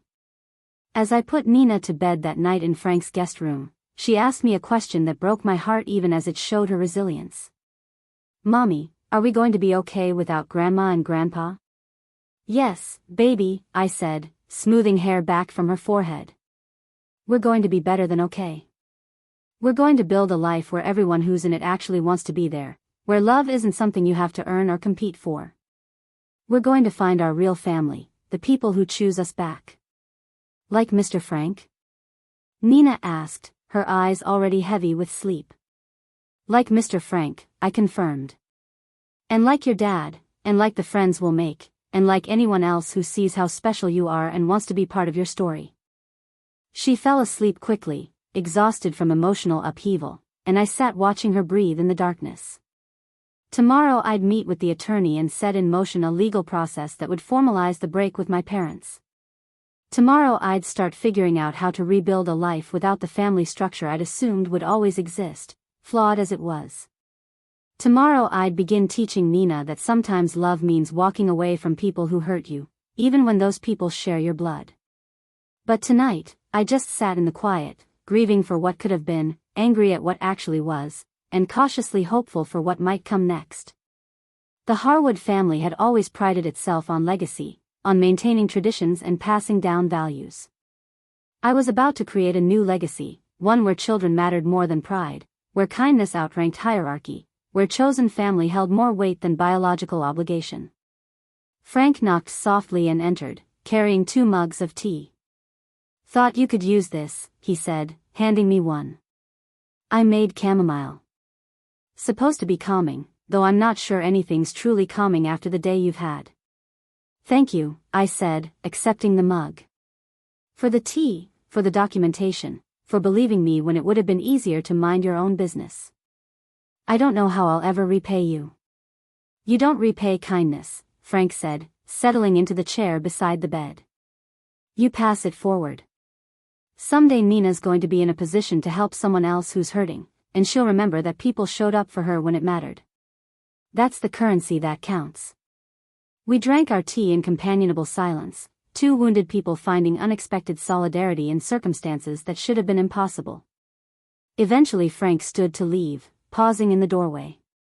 The hardest part's over, he said. You faced them, you said what needed saying, you drew the line. Everything from here is just follow through, and follow through is easier because you've already proven you're strong enough to start. I hope you're right, I said. Because right now I feel like I'm barely holding it together, like if one more thing goes wrong I'll completely fall apart. Then fall apart, Frank said simply. That's what tomorrow's for. Tonight you held it together for Nina. Tomorrow you can let yourself feel everything while Andrea handles the legal details and I handle the logistics. You don't have to be strong every minute. You just have to be strong enough to keep moving forward. After he left, I pulled out my phone and opened the family photo album, scrolling through years of pictures. Holiday gatherings, birthday parties, summer vacations. In every photo, I was there but somehow separate, standing at the edge of groups, smiling but with eyes that looked tired. Even in pictures where I was supposedly celebrated, my college graduation or my wedding, something about my posture suggested I was waiting for permission to fully participate. I found one photo from Nina's first Christmas, when she was barely 6 months old. We'd all gathered at the Harwood house, just like we had this year. In the picture, my mother held Vanessa's newborn son Ethan, cooing at him with obvious delight. Behind them, I sat alone on the couch holding Nina, who was crying and red-faced. No one was looking at us. No one had come to help or offer to hold her or even acknowledge that we were part of the celebration. The pattern had always been there. I'd just been too invested in the fantasy of family unity to see it clearly, too willing to make excuses and blame myself for not fitting in better. But patterns don't lie, and this pattern showed that my parents had decided long ago who mattered and who didn't, who would be celebrated and who would be tolerated at best. I deleted my parents' contact information from my phone, not in anger but in acceptance. They'd been given every opportunity to change, every chance to recognize the harm they were causing, and they'd chosen their version of family over actual relationship. That was their right, but it was also my right to stop making myself available for continued rejection. The deletion felt both momentous and anticlimactic. Numbers disappeared from my screen, and just like that, the direct line between us was severed. They could still reach me through email or social media if they changed their minds, but I'd remove the easy access, the ability to send casual cruelty through text messages I'd feel obligated to read and respond to. I thought about my grandmother, about how she'd feel seeing what her family had become. She'd been the glue that held everyone together, the one who insisted on forgiveness and grace and giving people the benefit of the doubt. But she'd also had standards, had expected her children and grandchildren to uphold certain values. Kindness. Generosity.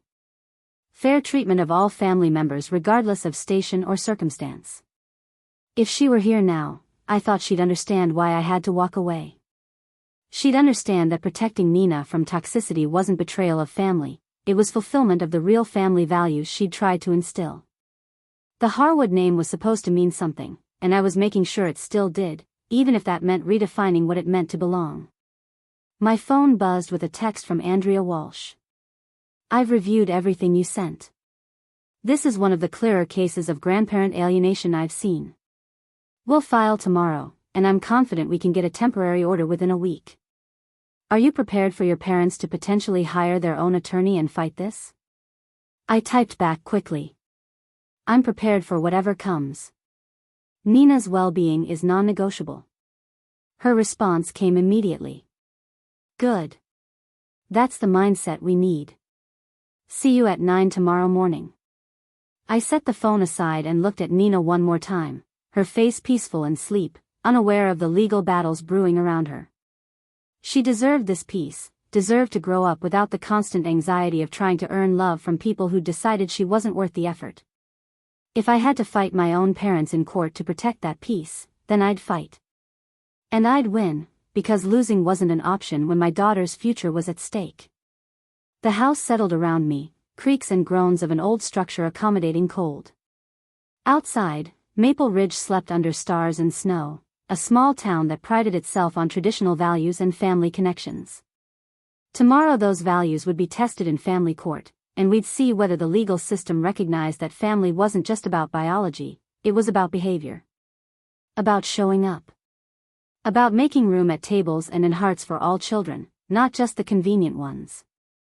I finished my tea and finally allowed myself to crawl into bed, exhaustion pulling at every muscle.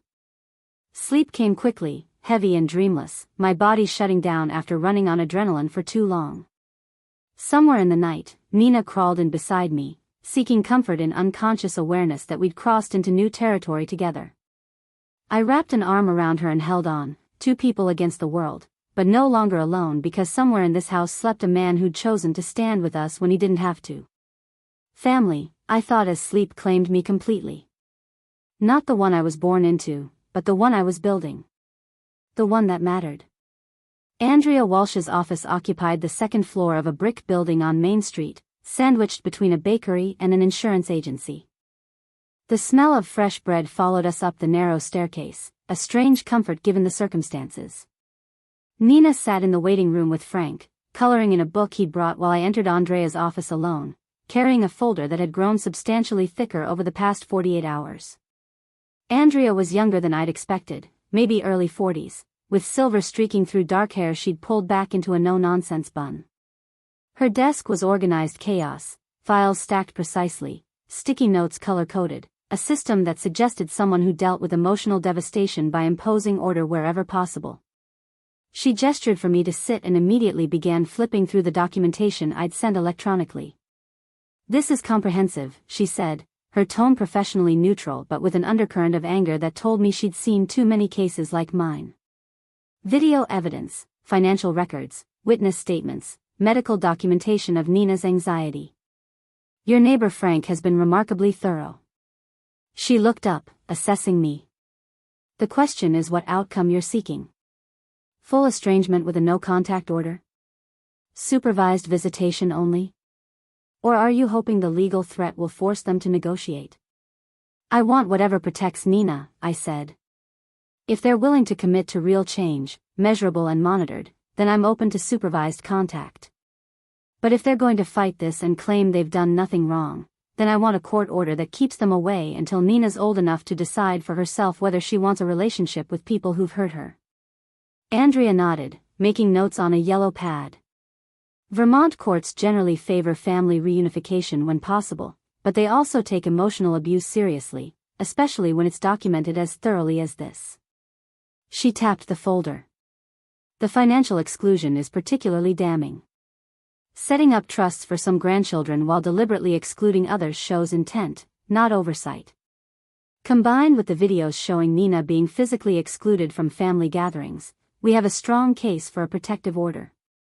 She pulled out a form and began filling in sections with practiced efficiency. We'll file a petition for an order against grandparent visitation rights. In Vermont, grandparents can petition for visitation, but parents can also petition to restrict it when there's demonstrated harm. We're essentially preempting any attempt they might make to claim rights while establishing your authority to determine what's in Nina's best interest. How long does this take? I asked, suddenly aware that legal processes moved slowly while emotional damage happened quickly.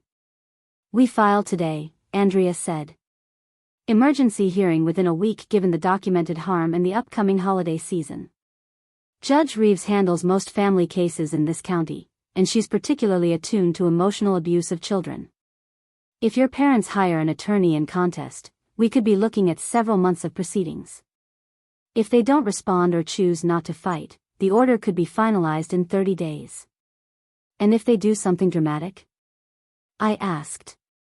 Show up at Nina's school or my apartment? Try to take her from daycare? Andrea's expression hardened. Any violation of the temporary order we're requesting would result in contempt charges and potentially criminal consequences depending on severity.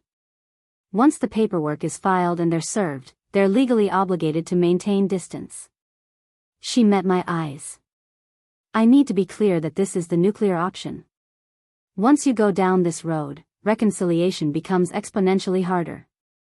Even if they eventually want to repair things, there will be court records, legal findings, a paper trail that labels them as harm causers. Are you certain this is the path you want? I thought about Nina crying herself to sleep, about paper plates while others ate from china, about my mother pulling curtains shut while my daughter pressed cold hands against glass. I thought about the trust funds that excluded her and the family registry that erased her and the casual cruelty of adults who should have protected her but chose pride instead. I'm certain, I said. They've had countless opportunities to choose differently. This isn't a rash decision born from one bad day. This is the culmination of months of documented abuse that I finally stopped accepting as normal. Andrea continued filling forms, occasionally asking clarifying questions.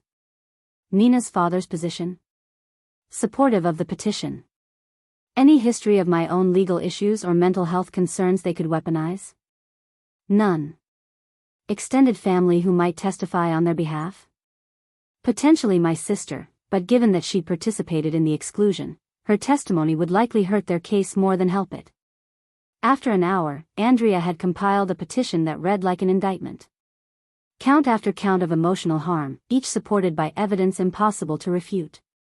She printed 3 copies, had me sign each one, then tucked them into folders marked with case numbers that reduced my family's dysfunction to administrative process. I'll file these within the hour, she said.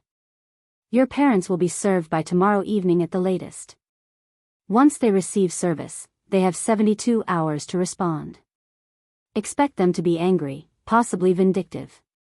They may try to turn other family members against you, spread rumors, claim you're keeping Nina from them out of spite. She leaned forward. Stay off social media. Don't engage with anyone they send to argue on their behalf. Document any contact attempts, save every message, but do not respond. Anything you say can be twisted and used against you. I nodded, feeling the weight of warfare settling onto my shoulders. This wasn't the angry confrontation I'd imagined years ago when I first felt the sting of their favoritism. This was calculated, strategic, the kind of fighting that happened in courtrooms and through lawyers, where emotions had to be translated into legal language and personal pain became exhibits labeled alphabetically. One more thing, Andrea said as I stood to leave. You're doing the right thing. I know it doesn't feel that way, and it won't feel that way for a while.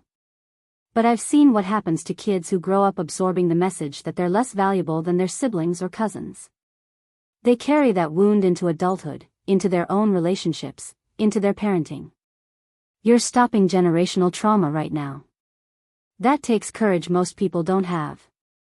Her words settled over me like a blanket, not quite comfort but acknowledgement that this path, brutal as it was, led somewhere better than the alternative of continued acceptance and Nina's slow erosion under the weight of being unwanted. I collected Nina from the waiting room where she'd drawn an elaborate picture of a house with a rainbow over it and 3 stick figures holding hands. Mr. Frank, you, and me, she explained, pointing to each figure. Our family. The simplicity of it, the way she'd already begun redefining family around people who actually showed up, made my throat tight with emotion I couldn't afford to express in a public waiting room. Frank drove us back to his house where I'd essentially been living for 3 days, my apartment sitting empty across town. At some point I needed to return to normal life, to the routines of work and school and pretending everything was fine when everything was actually shattered and being reassembled into shapes I didn't recognize yet. My phone rang as we pulled into Frank's driveway. Unknown number. I almost didn't answer, but something made me press accept. The voice on the other end was male, professional, with an edge that suggested he'd rather be anywhere else. Claire Brennan. This is Robert Chen from Chen and Associates.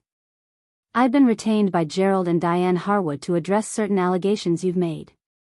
I'm calling to inform you that my clients categorically deny any wrongdoing and view your legal threats as harassment and extortion. They're prepared to pursue defamation claims if you proceed with filing false allegations. I pulled the phone away from my ear and put it on speaker so Frank could hear.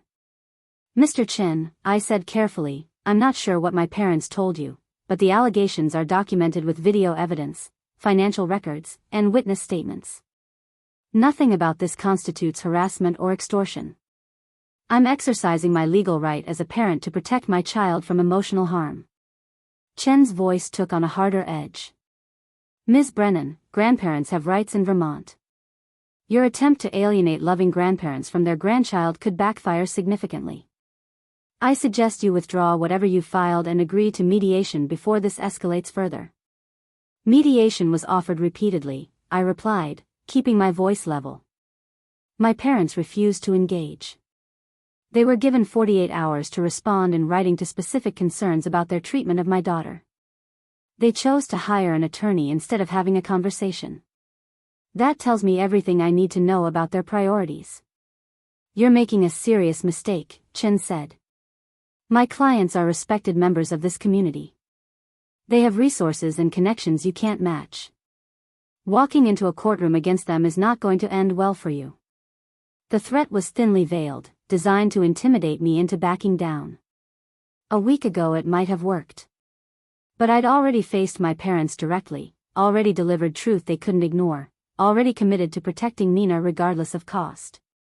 Mr. Chen, I said, my voice cold now, if your clients want to discuss this further, they can do so through my attorney, Andrea Walsh. All future communication should go through her. And for the record, threatening me with their resources and connections only reinforces that this is about power and control, not about love for their granddaughter. She ended the call before he could respond. Frank let out a low whistle. They hired Robert Chen. That's interesting. He's expensive and ruthless, represents a lot of the old money families around here. Your parents are taking this seriously. Good, I said, surprised by my own vehemence. Let them take it seriously. Let them spend their money and their connections trying to justify why they shut a door on a child. Let them explain in court why some grandchildren get trust funds and others get paper plates. I want this fight. I want them to have to publicly defend the indefensible. Nina had wandered into the house ahead of us, oblivious to the conversation. Frank touched my arm gently. You okay? That call was designed to scare you into submission. I know, I said. And maybe it should scare me. But mostly I'm just angry that they're still trying to control the narrative, still acting like they're the victims here. They had every chance to avoid this. Every single chance. Inside, I called Andrea and relayed the conversation with Chen. She listened without interrupting, then made a satisfied sound. Perfect. They've just demonstrated that they're more concerned with reputation management than with Nina's well-being. Make sure you document that call, time and date. It'll support our argument that they view this as a PR problem rather than a relationship problem. She paused, and I heard papers rustling. Chen's involvement actually helps us. He's known for scorched earth tactics, which means they're preparing for war. That makes it easier to argue that supervised visitation is necessary because they're demonstrating hostility toward you as Nina's primary caregiver.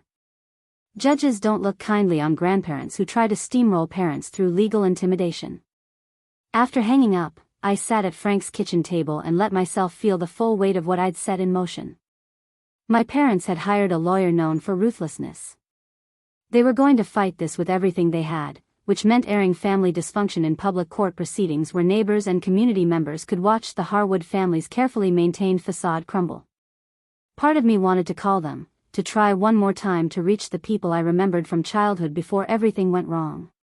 But I knew that version of my parents, if it had ever truly existed, was gone. The people hiring Robert Chen to threaten me weren't interested in reconciliation.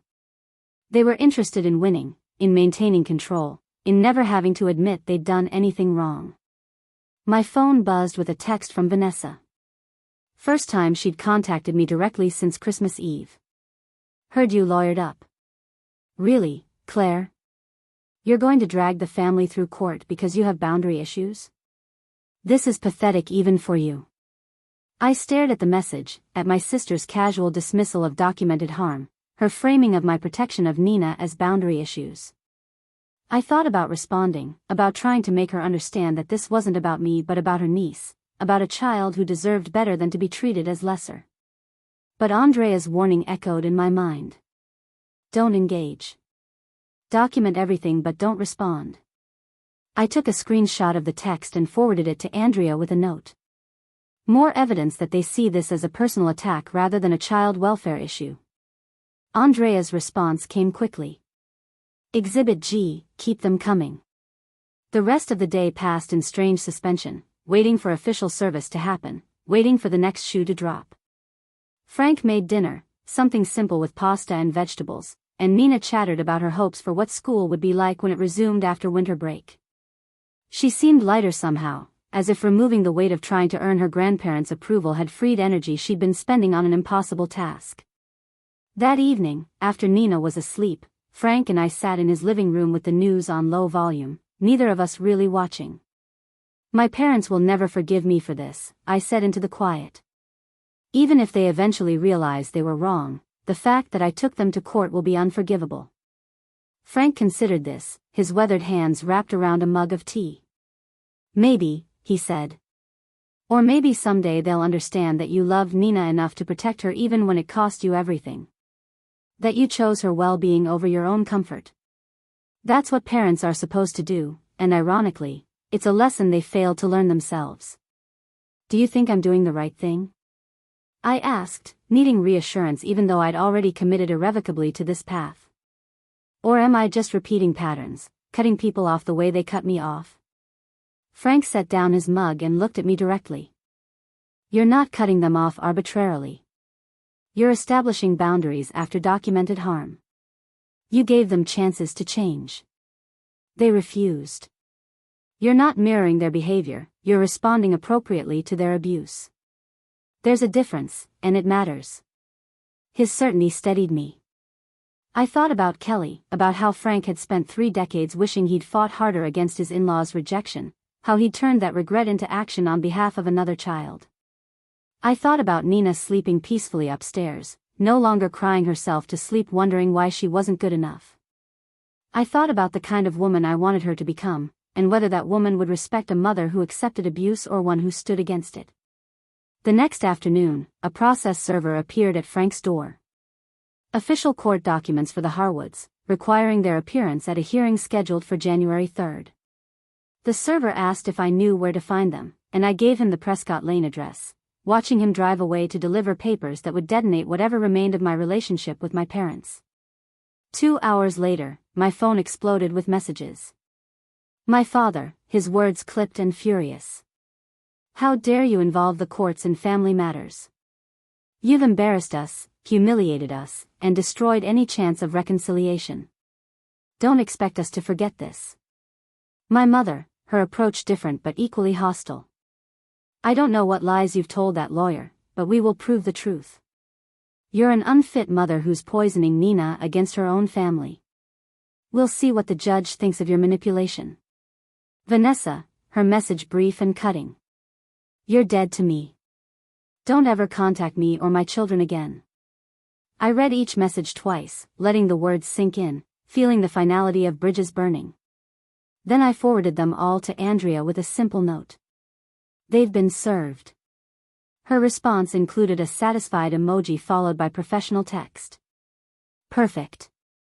Their hostile response to a petition focused on Nina's well-being proves they view this as being about them, not about her.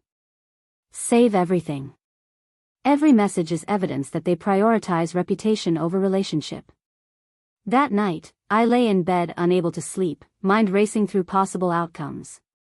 Best case scenario, the judge ordered supervised visitation with strict requirements for how my parents had to treat Nina, creating accountability where none had existed. Worst case, the judge dismissed the petition and I'd have to explain to Nina why I'd started a fight I couldn't finish. Middle ground, some kind of mediated agreement that neither side was happy with but both could live with. I thought about my grandmother, wondered what she'd think of her granddaughter taking her own parents to court. Would she see it as betrayal of family or protection of innocence? Would she understand that sometimes love means holding people accountable even when accountability destroys connection? My phone lit up with one more message, this one from a number I didn't recognize. The text was short and unsigned. "Your parents are telling everyone you're having a breakdown and making false accusations. They're launching a campaign to discredit you before the hearing. Thought you should know. A friend." I showed the message to Frank, who'd come upstairs when he heard me moving around. "This is what Chen's good at," he said grimly. "Controlling the narrative, making the victim look unstable. You need to be prepared for people in town to treat you differently, to whisper when you walk by, to believe their version of events. Let them," I said, feeling something hard and protective settling into place. "Let them believe whatever they want. The only opinions that matter are the judge's and Nina's, and I have evidence on my side. They have reputation and money, but reputation built on lies collapses eventually, and money can't buy credibility when video footage proves otherwise." Frank smiled slightly. "There's the fighter. I was worried that call from Chen had rattled you too much." "It rattled me," I admitted. "But it also clarified things. They're not interested in Nina's well-being. They're interested in winning, in maintaining their image, in never having to admit fault. That makes this easier in a way, because I'm not fighting people who love her differently than I think they should. I'm fighting people who don't love her at all, who see her as a problem to be managed rather than a person to be cherished." The days between service and the hearing stretched out, each one bringing new challenges. I returned to work at the hospital, enduring curious looks from coworkers who'd heard rumors. I took Nina back to our apartment, trying to establish normalcy while knowing nothing was normal anymore. I avoided the grocery store where I might run into people who'd heard my parents' version of events and believed I was the villain in this story. Frank continued to be steady presence, checking in daily, offering to pick up Nina from school when my shifts ran long, reminding me that isolation was part of their strategy and I didn't have to fight alone. Daniel, my ex-husband, surprised me by offering to attend the hearing as a witness if needed, saying he'd be happy to testify about how my parents had treated Nina differently than they'd promised to treat her before she was born. New Year's Eve arrived, and I spent it quietly with Nina, watching movies and making popcorn, pretending that midnight meant fresh starts and clean slates when really it just meant calendar pages turning while the same problems persisted. We fell asleep on the couch before midnight, too tired from emotional exhaustion to stay awake for arbitrary celebrations. January 2nd, the day before the hearing, Andrea called with final instructions. "Dress professionally but not expensively. Bring Nina but be prepared for her to wait outside the courtroom. Expect your parents to present character witnesses, people who'll swear they're loving grandparents. Stay calm regardless of what's said. Let me handle the arguments, you just answer questions honestly and directly." I hung up and stood in front of my closet, trying to find clothes that said responsible parent without saying trying too hard. Everything felt loaded with meaning, as if the judge would determine Nina's future based on whether I wore the navy dress or the gray pantsuit. Nina appeared in the doorway, watching me with solemn eyes. "Are we going to win tomorrow?" she asked, adult concerns in a child's voice. I knelt to her level, taking her small hands in mine. "We're going to tell the truth tomorrow," I said. "And sometimes that's all winning is. Making sure the truth gets heard, even when people want to ignore it." "What if Grandma and Grandpa are sad?" Nina asked. "What if we make them cry?" "Baby," I said gently, "sometimes adults need to face consequences for their choices. Grandma and Grandpa chose to treat you in ways that hurt you, and now they have to answer for those choices. If they're sad, that's because they're realizing what they've done, and maybe that sadness will help them change." "But what if they don't change?" Nina pressed. "What if they just stay mad at us forever?" "Then we'll know we tried everything," I said. "And we'll build a life with people who actually want to be in it. Like Mr. Frank, like your dad, like all the people who see how special you are and don't need to be convinced." She hugged me tight, trusting me to navigate waters I wasn't sure I knew how to swim in. That night I barely slept, running through possible scenarios, practicing calm responses to accusations I knew were coming, trying to steel myself for seeing my parents across a courtroom while a judge decided whether my protection of Nina was justified or overreaction. Morning came too quickly and too slowly, dawn breaking over a day that would reshape everything. I dressed carefully, made sure Nina looked presentable but comfortable, and tried to eat breakfast that sat heavy in my stomach.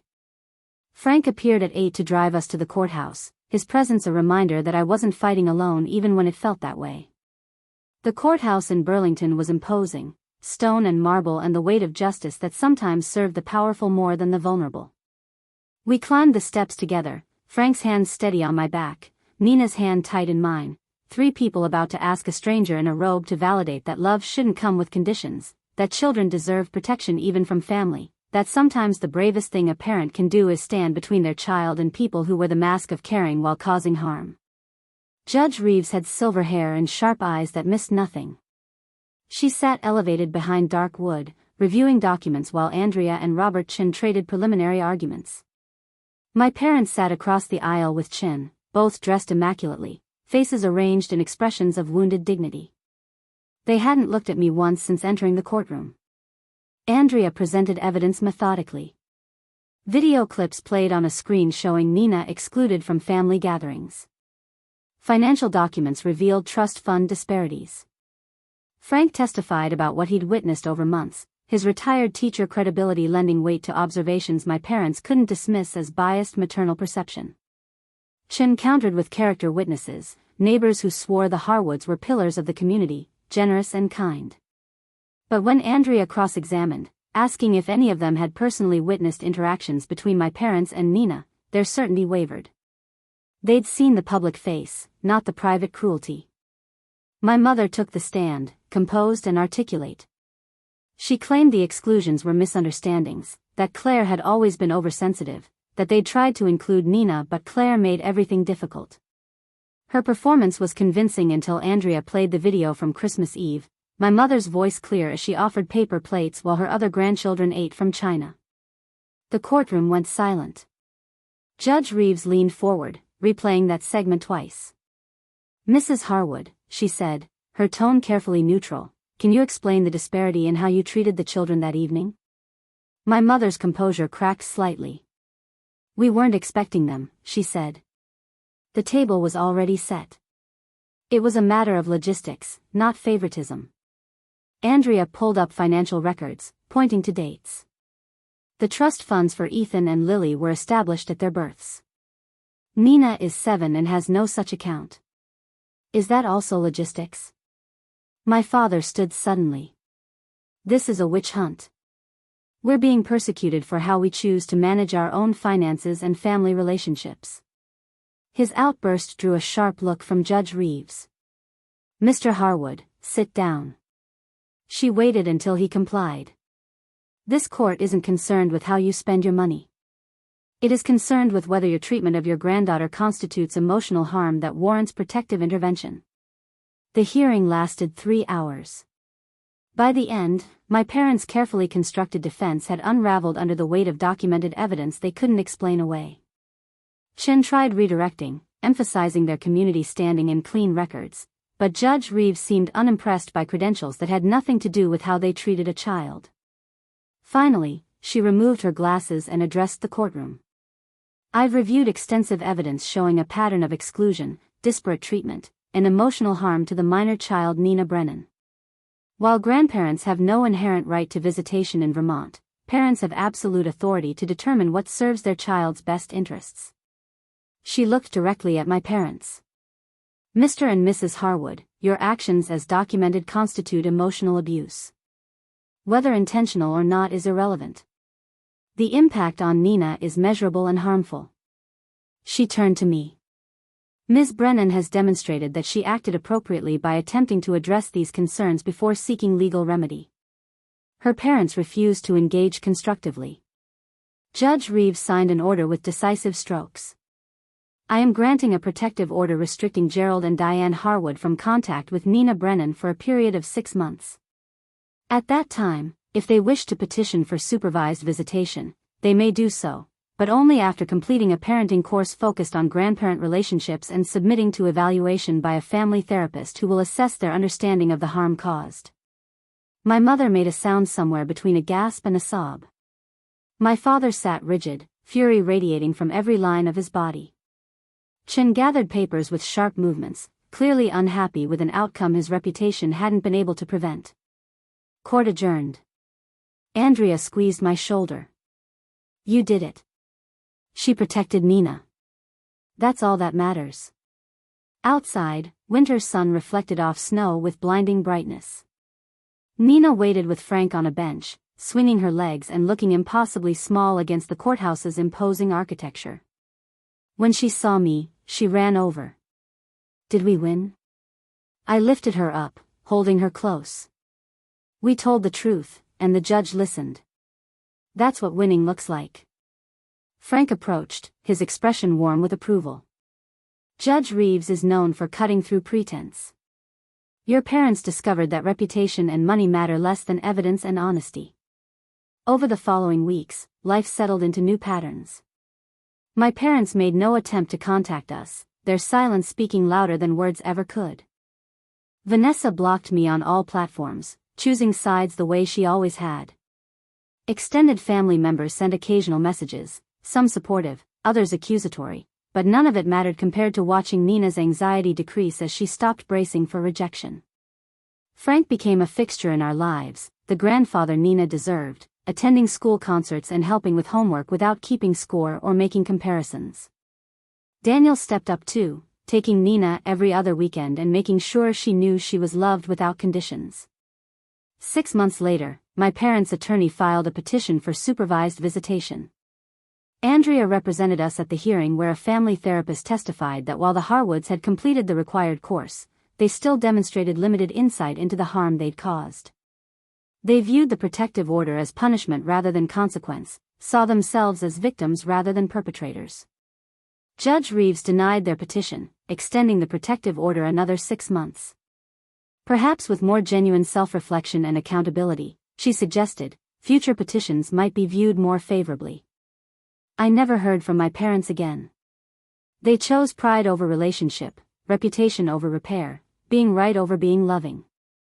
And while some part of me grieved for what could have been, mostly I felt relief that Nina would grow up without the weight of earned love hanging over her head. The Harwood house eventually sold to a young family with 3 children who filled it with laughter and chaos and the kind of joy my parents had forgotten how to create. Frank moved to a smaller place nearby, staying close enough to remain involved but giving us space to build our own traditions. Nina grew up knowing that family wasn't about biology or obligation, but about who showed up consistently, who celebrated her without reservation, who made room at tables and in hearts because she deserved to be there, not because she'd earned it. She learned that boundaries were acts of love, that walking away from toxicity was strength, and that sometimes protecting someone means fighting battles they're too small to fight themselves. Years later, when Nina asked if I ever regretted taking my parents to court, I told her the truth. I regretted that it was necessary, but I never regretted doing it.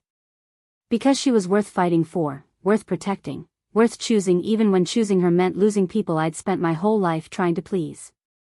That's what love looks like, I told her. Not perfect, not painless, but fiercely protective of the people who matter most. Up next, you've got 2 more standout stories right on your screen. If this one hit the mark, you won't want to pass these up. Just click and check them out.